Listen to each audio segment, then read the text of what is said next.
Hi everyone. GST की proceeding से deal करने के लिए एक अप्रोच जो हमें बहुत सारे large number of taxable persons की तरफ से देखने को मिलती है वो ये होती है कि जब भी आपको कोई जीएसटी के अंदर शो कॉज नोटिस रिसीव होता है, रजिस्टर्ड पर्संस हाथ के हाथ उस शो कॉज नोटिस की मेरिट्स के ऊपर जाने लगता है। वो ये चीज देखने लगता है कि जो जो एलिगेशंस उसके ऊपर शो कॉज नोटिस के अंदर लगाई गई है क्या वो सही है। उसको चेक करने लगता है कि हम इन एलिगेशंस का किस तरह से जवाब दे सकते हैं। लेकिन आपको ये चीज समझनी होगी, कोई पर्सन, कोई टैक्सेबल पर्सन, कोई रजिस्टर्ड पर्सन सही है या नहीं है, उस चीज का डिटरमाइन करने के लिए जो प्रोसीडिंग हो रही है एटलीस्ट वो सही तरह से होनी चाहिए। अगर वो प्रोसीडिंग सही तरह से नहीं कंडक्ट की जा रही तो इवन अगर वो पर्सन गलत भी है फिर भी वो प्रोसीडिंग सस्टेन नहीं कर पाएगी। तो इन पॉइंट को ध्यान रखते हुए हम कुछ चीजें डिस्कस, जिन चीजों को आपको ध्यान रखना चाहिए जब भी आपके अगेंस्ट कोई प्रोसीडिंग शुरू होती है, जब भी आपको कोई शो कॉज नोटिस रिसीव होता है, और आपको इन पॉइंट्स को डेफिनेटली अपने रिप्लाई के अंदर मेंशन करना चाहिए। अगर इनमें से कोई भी चीज लैग करती है तो इवन आपकी पूरी की पूरी प्रोसीडिंग्स क्वैश होकर हो सकती है, पूरी की पूरी प्रोसीडिंग्स सेट असाइड हो सकती है और वो proceedings in the eyes of law सही नहीं है। तो इसके अंदर आपको जो सबसे पहले चीज का जो ध्यान रखना है वो है लिमिटेशन डेट। सो लिमिटेशन डेट का मतलब आप ऐसे समझिए कि जैसे जीएसटी एक्ट आपको एक रिटर्न फाइल करने के लिए, कोई भी कंप्लायंस करने के लिए एक ड्यू डेट देता है कि इस डेट तक ये कंप्लायंस, ये फाइलिंग्स होनी चाहिए, उसी तरह से जीएसटी एक्ट जीएसटी के अंदर प्रोसीडिंग्स कंप्लीट करने के लिए भी एक ड्यू टाइम देता है कि इस टाइम तक वो प्रोसीडिंग्स कैरी आउट की जानी चाहिए। अगर वो प्रोसीडिंग्स उस टाइम लिमिट के बाद कैरी आउट की जाती है तो proceedings in I of law सही नहीं है। अगर मैं आपको समझाऊं तो सेक्शन 73 स्पेसिफिकली ये बोलता है कि आपकी जो प्रोसीडिंग्स है वो विद इन 3 इयर्स, जो एनुअल रिटर्न की ड्यू डेट थी उस पर्टिकुलर फाइनेंशियल ईयर की, उसके 3 साल के अंदर आपके अगेंस्ट ऑर्डर पास हो जाना चाहिए। और अगर वो 74 के अंदर जाते हैं तो वो ऑर्डर 5 सालों के अंदर पास हो जाना चाहिए। और शो कॉज नोटिस इशू करने की डेट 73 के अंदर 3 महीने पहले है आपके ऑर्डर की डेट से, और 74 के अंदर वो डेट 6 महीने पहले है ऑर्डर की डेट से। सो अगर आपकी कोई भी प्रोसीडिंग्स, कोई भी ऑर्डर इन डेट्स के बाद पास होता है तो उसका जीएसटी एक्ट की अकॉर्डेंस में कोई रेलिवेंस नहीं है। आपको ये चीज भी ध्यान रखनी होगी कि ये जो ड्यू डेट्स है वो गवर्नमेंट ने थ्रू नोटिफिकेशन 168A की पावर यूज करके उसे बढ़ा दिया था। जैसे मैं आपको एग्जांपल दूं कि जो 17-18 की प्रोसीडिंग्स का टाइम अभी खत्म हुआ है, गवर्नमेंट ने नोटिफिकेशन के थ्रू उस प्रोसीडिंग्स को दिसंबर कर दिया था, 31 दिसंबर 2023 कर दिया था। लेकिन आपको इसके अंदर ये भी ध्यान रखना है कि जो 168A की पावर दोबारा यूज करके जो डेट को दोबारा बढ़ा के 31 दिसंबर 2023 किया गया था, सो वो 168 की पावर क्या सही तरह से यूज की गई है वो भी डिफरेंट कोर्ट्स के अंदर अंडर चैलेंज है। जैसे गुजरात हाई कोर्ट के अंदर चैलेंज्ड है, इलाहाबाद हाई कोर्ट के अंदर चैलेंज्ड है। सो आपको अगर आपकी इवन नोटिफिकेशन की हेल्प से जो एक्सटेंडेड डेट थी वो यूज करके भी आपके अगेंस्ट अगर प्रोसीडिंग्स कंप्लीट की गई है तो स्टिल आप उसकी हेल्प ले सकते हैं। डिफरेंट हाई कोर्ट्स के अंदर पेटिशंस पेंडिंग है, सो आप उसकी हेल्प भी ले सकते हैं और अपने रिप्लाई के अंदर ये बात लिख सकते हैं। लेकिन आपको एटलीस्ट इन लिमिटेशंस का जरूर ध्यान होना चाहिए कि इन लिमिटेशंस के बाद जो नोटिफिकेशन ने बढ़ा दी है या फिर जो जनरली 3 साल और 5 साल का टाइम लिमिट है उसके बाद प्रोसीडिंग्स नहीं कैरी आउट की जा सकती। सो अगर ऐसी कोई भी आपको शो कॉज नोटिस या ऑर्डर पास होता है तो आपको वो in accordance with the GST act नहीं होगा।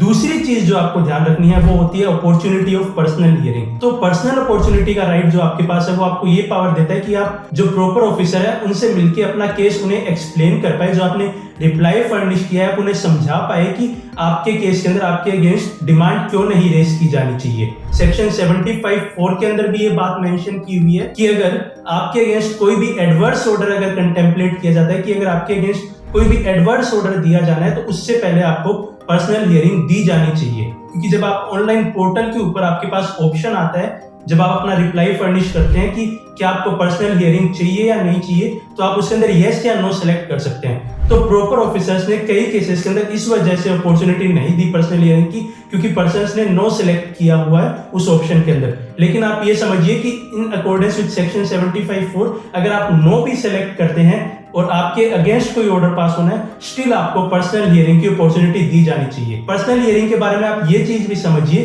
कि ऐसे नहीं हो सकता कि आज आपको शो कॉज नोटिस रिसीव हुआ और आपको बोल दिया कि कल आप पर्सनल हियरिंग के लिए आ जाइए। सो ये आपको एक एडिक्वेट टाइम दिया जाना चाहिए कि जिसके बाद आपको पर्सनल हियरिंग की एक अपॉर्चुनिटी दी जाए। जनरली अगर आपके केस के अंदर एडवर्स ऑर्डर पास होना है, सो आपका जब एक बार रिप्लाई आप फर्निश कर देते हैं उस रिप्लाई को एनालाइज करने के बाद अगर प्रॉपर ऑफिसर को लगता है कि आपके अगेंस्ट है आपका डिसीजन प्रॉपर ऑफिसर का, तो ऐसे केस के अंदर वो आपका रिप्लाई फाइल होने के बाद आपको एक डेट देंगे आपको, जिसके अंदर आप प्रॉपर ऑफिसर के पास जाके अपना केस प्रॉपर ऑफिसर को एक्सप्लेन कर सकते हैं। तीसरी बात आती है summary to the show cause notice. तो summary to the show cause notice क्या होती है?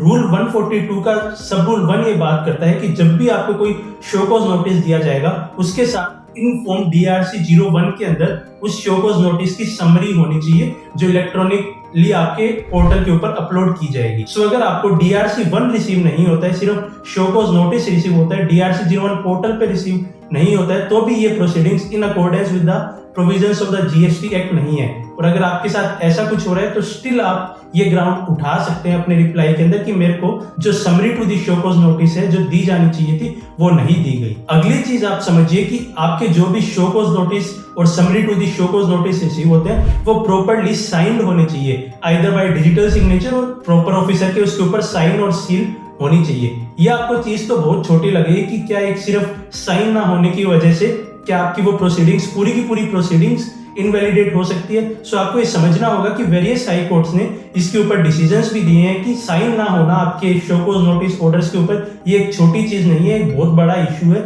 सो आपके जो भी शो कॉज नोटिस और जो आपको summary to the show cause notice receive हो रही है वो प्रॉपर्ली साइंड होनी चाहिए, प्रॉपर्ली ऑथेंटिकेटेड होनी चाहिए। तो अगर आपके केस के अंदर अगर आपको विदाउट सिग्नेचर के शो कॉज नोटिस या summary to the show cause notice receive होता है तो आप उसे भी कंटेस्ट कर सकते हैं कि ये चीज सही नहीं है, in accordance with the law नहीं है।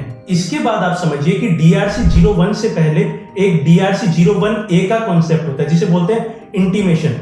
सो 15 अक्टूबर 2020 से पहले ये इंटीमेशन रूल्स के अकॉर्डेंस में मैंडेटरी था आपको दिया जाना, लेकिन उसके बाद इस इंटीमेशन को ऑप्शनल भी किया गया गवर्नमेंट की तरफ से अमेंडमेंट लाके। सो डिफरेंट हाई कोर्ट्स ने इस अमेंडमेंट का इंटरप्रिटेशन इस तरह से किया है कि अगर आपकी कोई भी प्रोसीडिंग्स उस डेट से 15 अक्टूबर से पहले की डेट की प्रोसीडिंग्स है, सो ऐसे केस के अंदर स्टिल आपको एक DRC 1A की फॉर्म के अंदर इंटीमेशन दिया जाना जरूरी था। और अगर आपको वो इंटीमेशन नहीं दिया जाता है तो वो चीज in accordance with the provisions of GST act नहीं होगी। सो इसे भी एज अ इशू आप रेज कर सकते हैं अपने रिप्लाई के अंदर। इसके बाद आप समझिए कि एक होता है jurisdiction of the proper officer. So इसे आप इस तरह से समझिए कि जो प्रॉपर ऑफिसर 1 करोड़ के केस को हैंडल कर सकता है और अगर कोई केस 100 करोड़ का है तो उसे हैंडल करने के लिए वो सेम प्रॉपर ऑफिसर शायद प्रॉपर्ली कॉम्पिटेंट नहीं होगा, एक हायर सीनियोरिटी लेवल का प्रॉपर ऑफिसर उस केस को हैंडल करने के लिए चाहिए। सो इस चीज को ध्यान में रखते हुए डिफरेंट स्टेट्स की तरफ से, सेंटर की तरफ से सर्कुलर के थ्रू ये चीज डिसाइड की गई कि किस ऑफिसर का जुरिसडिक्शन किस लेवल तक के मैटर को डिसाइड करने के लिए है। सो अगर मैं आपको एग्जांपल दूं कि मान लीजिए आप समझिए कि अप टू 20 लाख की डिमांड एक सुपरिटेंडेंट तक ही हैंडल कर सकते हैं, उससे ऊपर की 20 लाख से मान लीजिए 40 लाख तक की डिमांड एक असिस्टेंट कमिश्नर हैंडल कर सकते हैं। सो आपको ये चीज भी चेक करनी होगी कि आपकी डिमांड कितनी अमाउंट तक की है और उसके अकॉर्डिंग क्या प्रॉपर ऑफिसर जिनने वो ऑर्डर पास किया जो शो कॉज नोटिस इशू कर रहे हैं क्या वो प्रॉपर ऑफिसर है, क्या उनके पास वो जुरिसडिक्शन है। ये 20 लाख 40 लाख का एग्जांपल हम सर्कुलर के अकॉर्डिंग बात नहीं कर रहे, ये एज ए एग्जांपल हम यूज कर रहे हैं। कुछ स्टेट के अंदर ये लिमिट टर्नओवर के बेसिस के ऊपर भी है कि जो रजिस्टर्ड पर्सन है उसका टर्नओवर कितना है, उस बेसिस के ऊपर भी ये जुरिसडिक्शन डिसाइड होता है। तो आपको ये भी देखना है कि क्या आपके जो शो कॉज नोटिस रिसीव हुआ है और जो ऑर्डर रिसीव हुआ है वो क्या सही प्रॉपर ऑफिसर की तरफ से हुआ है। अगर वो ऐसे ऑफिसर की तरफ से रिसीव होता है जिसका आपके केस के अंदर जुरिसडिक्शन ही नहीं बनता लिमिट्स के अकॉर्डेंस के अंदर, प्रोसीडिंग्स ही सस्टेन नहीं करेगी। सो ये कुछ एक इलस्ट्रेटिव लिस्ट है जो चीज आपको ध्यान रखनी चाहिए आप जब भी रिप्लाई फर्निश कर रहे हो अपने शो कॉज नोटिस का, जो आपको काफी हेल्प कर सकती है अपने रिप्लाई को और अच्छे से प्रेजेंट करने के लिए और आपको काफी रिलीफ भी दिला सकती है। So I hope this video helps. Thanks for watching. Stay tuned.